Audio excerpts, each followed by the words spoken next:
Buenas noches, mi nombre es Carlos Alberto Paz y esta es la página del Pastor Mega. El día de hoy vamos a hablar acerca de qué hay de malo con los nuevos reformados.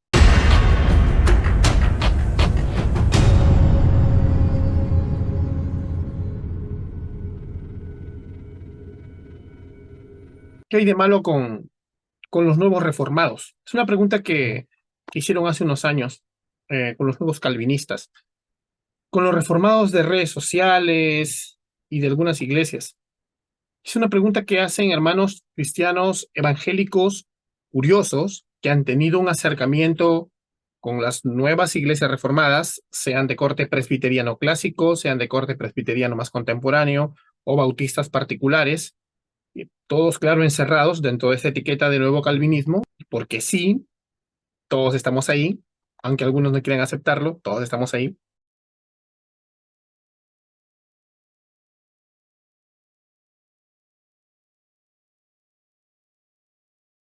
Hace un par de años hice un video sobre esto y vamos a hacer una actualización. Algunos creen que empezó muy mal esta nueva reforma evangélica y bueno, depende de cómo lo veas, pero sí hay algunos aspectos en los que sí empezó re mal. Como humanos caídos, siempre vamos a ver que en cualquier movimiento, eso sí, dentro del cristianismo, a pesar de que Dios lo usará, habrá problemas. Habrá errores, porque nosotros no somos dioses. Habrá gente que se aleja de la fe, habrá errores éticos, habrá malos testimonios. Lee el libro de los Hechos, lee las cartas Paulinas y lo verás. Estudia la historia de la iglesia y lo verás. Pero bueno, Dios permitió este movimiento. Con respecto a mi opinión, Dios permitió que conozca la doctrina reformada en el 2008, hace 15 años ya. Y bueno, hay que comprender que la reforma en Latinoamérica o el mover calvinista de los últimos años no ha sido similar al de los Estados Unidos.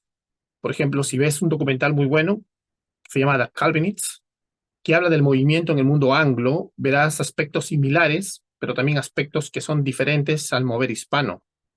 O sea, este despertar, digamos, vino de diferentes formas para muchos y fueron procesos, no fue algo de la nada.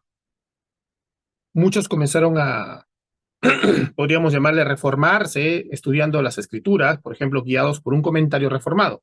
Así como en el pasado muchos adquirieron una teología dispensacional leyendo comentarios dispensacionalistas, como los de la Biblia Scofield, acá muchos comenzaron a estudiar la Biblia guiados por un comentario reformado. Por ejemplo, comentarios como el muy buenos, como el de Hendrickson Kissmaker, ¿no? Otros, de una forma más sencilla, comenzaron a escuchar los audios del hermano Alan Román, que hacía la voz de Spurgeon, que siempre me parece incluso que a veces es la voz de Spurgeon, y se empaparon con la doctrina reformada de forma devocional, escuchando estos audios. Otros estudiaron la teología sistemática de Wayne Grudem. Otros comenzaron a leer los libros de John Piper. Otros, a través del Internet, aquí en el área latina, comenzamos a ver videos de R.C. Sproul, de John Piper, otra vez, de Tim Conway, de Bob Jennings. Y aunque ahora han tenido problemas con los ministerios que dan pena, realmente que entristecen, pero también de Mark Driscoll y de John MacArthur. Videos que en ese tiempo, en su mayoría, ni siquiera estaban completos. Eran extractos de los videos. Y no dejando atrás a Paul Watcher, que era los videos más virales que había. Bueno, algunos se reformaron así, con algunas de estas cosas, o otras. En casos como yo, todas las anteriores. Y muchos podrán contarte también incluso la famosa historia que muchos pasamos, porque también me pasó a mí, acerca de quedar impactados con un sermón. Es un sermón que es del 2002, pero yo lo vi en el 2008, que se llama Shocking Mess, que es un mensaje a la juventud de un canal de un hermano online. Es un sermón que estaba subtitulado, ¿no? Es un sermón del misionero Pablo Watcher, donde nos desafía a examinar nuestra fe, el evangelio que se estaba predicando y que muchos, la verdad, nos impactó terriblemente, ¿no? Terminamos orando de rodillas, llamando al cielo por piedad. Bueno, en los Estados Unidos, a comienzos de los 2000, Dios levantó una generación llamada luego por varias publicaciones, por libros, los Young Restless Reformed, o también conocidos como los jóvenes inquietos y reformados. ¿Y por qué? Porque realmente eran esos jóvenes que no estaban tranquilos con la doctrina que habían descubierto. Y bueno, en Latinoamérica podríamos decir que fue algo parecido, pero hubo mucha inmadurez también acá. Y la verdad que eso sumado a que hubo muchos que llegaron a extremos, que dañaron a otras personas, llegó a detonar un mal testimonio de lo que se llamó la reforma en Latinoamérica. Eh, bueno, los gringos en los Estados Unidos también tuvieron sus extremistas, ¿no? Y que se quedaron con una teología obtusa y fueron llamados los cage stave, creo algo así. En castellano me acuerdo le decían los calvinistas de jaula, porque estaban atrapados en una jaula, ¿no? Y ultrafundamentalistas, seas solamente de la doctrina, pero no amplia, una doctrina de salvación de 5 puntos nada más, o de las formas, ¿no? Que vístete así, no tomes esto, no hagas esto. Bueno, en Sudamérica se dio y aún se da algo así. Muchos se reformaron jóvenes. En ese tiempo la mayoría no pasábamos los 40, yo tenía 28 años, ahora tengo 43, pero pasaron cosas que son para olvidar. Se plantaron, eso sí, a iglesias buenas, bíblicas, que aún siguen vigentes. Pero hoy día en este video vamos a hablar de las cosas que no son buenas. Y en otro video hablaremos de las cosas buenas. Muchos en ese tiempo de los que nos reformamos no teníamos la más mínima preparación teológica. No era una preparación seria. Y algunos habían estado incluso en un seminario, por ejemplo, ¿no? Pero era una preparación parametrada y muy débil. En ese año que yo recuerdo, en 2008, se dieron una serie de conferencias en Lima y había un canal que hasta ahora es muy bueno, te lo recomiendo, se llama Seré Honesto. En ese tiempo estaba en inglés, subtitulado I'll Be Honest. Y en I'll Be Honest subieron estos sermones en español que se hicieron en Lima con el título de El Evangelio Verdadero, sermones del también misionero de Pablo Washer. Este título de Evangelio Verdadero, que luego se convertiría en un cliché que sería usado a diestra y siniestra por muchos para el bien y para el mal. Bueno, entonces estas fueron 4 ponencias, pero de más de casi 20 que hizo Pablo Washer en español en Lima en esos años y que ahora están en YouTube todas. En ese tiempo también estaban esos audios guardados en una página que era de la iglesia, de la ex iglesia de Paul Washer, la iglesia que plantó él en Lima cuando era misionero acá en el Perú. Él vivió acá 11 años. Bueno, como muchos, consumimos ese contenido y nos influenció mucho.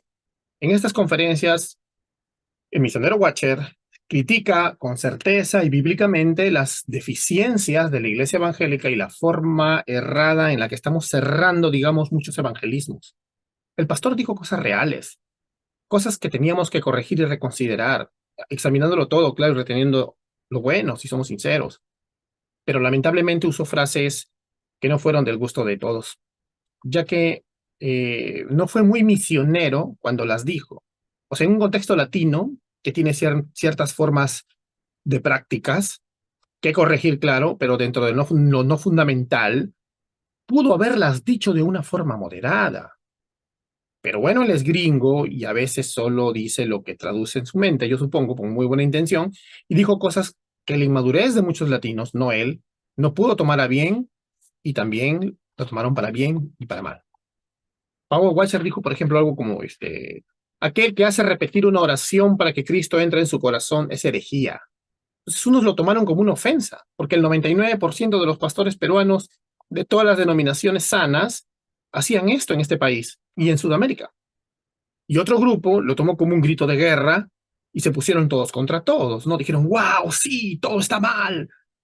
Y se convirtieron en algo que me acuerdo que un director de un seminario bautista arminiano acá le llamó los guacherianos, que incluso me acuerdo que nos incluía a todos los reformados. Y yo una vez creo que chateé con él en un post y a mí no me parecía porque no todos somos guacherianos, no nos puede meter a todos en el saco, pero bueno, ahí están las consecuencias.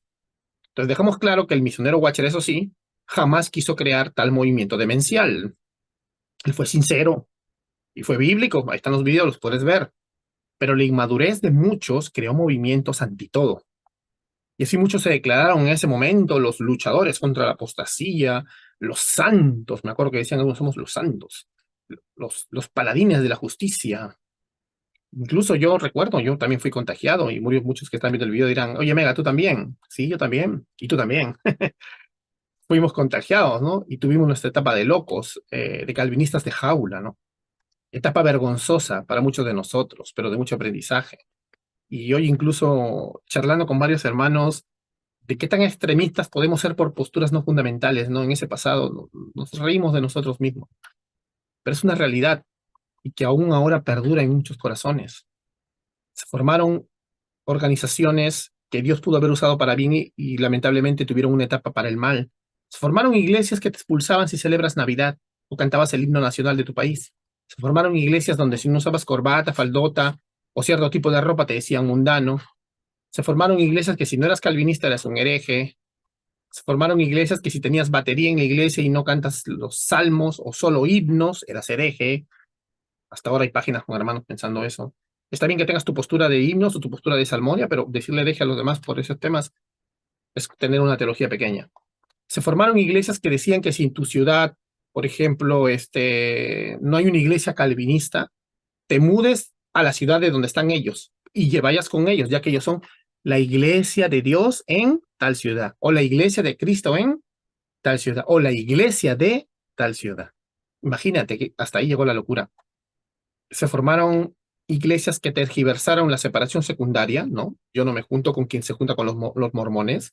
Una iglesia que hace cultos con los antitrinitarios, con los modalistas, con los arrianos. Es una iglesia que aunque ellos digan ser trinitarios, están haciendo culto con un falso Dios, ¿no? Entonces, nosotros como congregación no podemos hacer culto junto con ellos. Y está bien, esa es la separación secundaria. Primaria me separo de los arrianos, secundaria de los que se juntan con los arrianos, aunque digan que sean trinitarios. Pero estos hermanos comenzaron a separarse por cosas no fundamentales, como, por ejemplo, no me junto contigo porque tú crees en los dones y yo no, o yo no creo en los dones y tú sí. Música, por la ropa que usas, porque los instrumentos que usas, o por qué predicadores sigues o ves. O sea, no fue muy maduro. Se crearon movimientos de jóvenes que entraban a las páginas de las redes de otras iglesias para atacarlas. Y no era como ahora que a veces recuerdo un hermano que me decía, ¿cómo es posible que entre este troll a hablar a nuestra página? Eso no es nada. En ese tiempo entraban de 50 en 50. Tú veías la página de una iglesia conocida, carismática, grande, o a Dante Gebel, me acuerdo, y entraban como 50 a comentarle, a atacarlo. O atacaban hermanos por las puras, solo para demostrar que seguro sabían algo. Había hermanos en Lima, mira, en mi país, que se paraban en la puerta de las iglesias trinitarias a decirles que se arrepientan y que nadie era salvo ahí, o a veces entraban adentro sinvergüenzamente y cuando lo sacaban, porque ¿qué estás haciendo? Una especie de terrorismo dentro de las iglesias, todavía se ponían a quejarse, suéltenme, no sean violentos. Imagínate. O sea, se formaron sectarios. Imagínate, eso es lo peor, que incluso lo he visto ahora, que ahora sigue pasando esto. Se formaron sectarios que aunque su predicador reformado favorito fallara, lo seguían defendiendo a muerte, pasando por alto su pecado, falta de ética o descalabro doctrinal. O sea, similar a los hinchas de un equipo de fútbol o fanáticos de un predicador de la prosperidad. No han cambiado, solo cambiaron de ídolo. Y ahora defienden a muerte al predicador reformado de moda en su corazón, al nuevo ídolo. O sea, aún ahora incluso veo canales virales de supuestos reformados que critican y atacan a todos los cristianos evangélicos que se cruzan por el camino, pero a sus ídolos ni los mencionan, o intencional y cara duramente defienden, cual ciegos, defendiendo a un político corrupto, por ejemplo, ¿no? Y eso la verdad nos da la vergüenza ajena que aún exista ese sector, ¿no? Que se haga llamar reformado, ¿no? Entonces, no podemos dejar de ser críticos con el movimiento, aunque nosotros somos parte de él, hermanos. Ahora, no está mal que se exponga el error y que se corrija. La palabra nos manda a hacerlo, que se corrija con amor y humildad, ¿no? Así sea un hereje contumaz, como vemos en segunda carta a Timoteo capítulo 2, en el versículo 24 al 26. Pero tapar a tu ídolo y defenderlo, o callar, es ser igual que los que defienden a los falsos maestros. Es lo mismo. Y es evidenciar que no ser reformado y posiblemente ni siquiera ser creyente. O sea, no hay que ser corruptos. Todos dentro de la fe cristiana trinitaria, hermanos, somos eso, hermanos. Y advertir de los errores es para todos. Es porque queremos estar a salvo todos como iglesia. No es para atacar solo un sector porque no es de mi partido. Bueno, que Dios nos ayude a ser agentes de cambio y aprender de hermanos de todas las denominaciones dentro de la ortodoxia cristiana trinitaria y realmente ser reformados. Yo soy calvinista, yo soy presbiteriano reformado. Pero yo anhelo aprender de mis hermanos carismáticos, pentecostales, bautistas, alianzas, menonitas, peregrinos, etcétera. Conformarnos juntos más y más de las escrituras, no solo a una tradición a la que incluso los nuevocalvinistas nos hemos adherido porque no nacimos en ella, no nos engañemos. Bueno, espero que te haya gustado este video. Si fue así, dale like a la campanita y comparte con tus amigos. Este es el canal del Pastor Mega y nos vemos en el próximo. Que Dios te bendiga.